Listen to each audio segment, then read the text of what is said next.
সম্মানিত দর্শকবৃন্দ, আমরা আসলে পাবনা উপজেলা যে বিজ্ঞান মেলা আছে সেই মেলাতে উপস্থিত হয়েছি।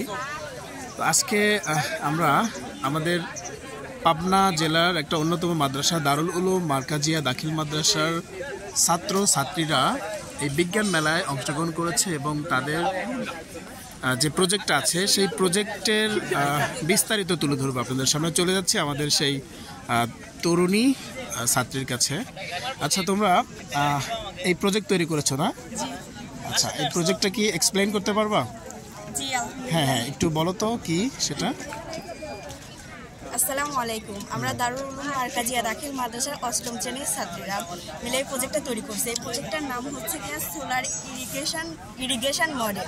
এখানে আমরা সহজভাবে তুলে ধরেছি কিভাবে সোলার কৃত্রিম দ্বারা সূর্যের আলো দ্বারা সৌরবিদ্যুতে খুবই কম খরচে বিদ্যুৎ উৎপন্ন হয়। সেই বিদ্যুৎ দ্বারা হচ্ছে গিয়ে মোটরের সাহায্যে পুকুর থেকে পানি তুলে ট্যাঙ্কিতে ভরা হয়। সেই পানি দিয়ে আবার আমরা হচ্ছে সবজি চাষ করি, ক্ষেত থেকে আমরা পানি দিই। আবার এই বিদ্যুৎ দ্বারা খুবই কম খরচে আমরা হচ্ছে আচ্ছা, খুবই ভালো।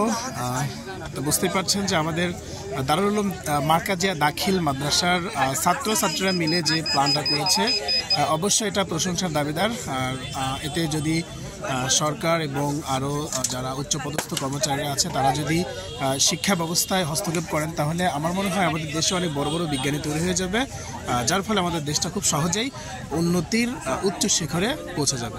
ঠিক আছে, সবাই ভালো থাকবেন, ধন্যবাদ।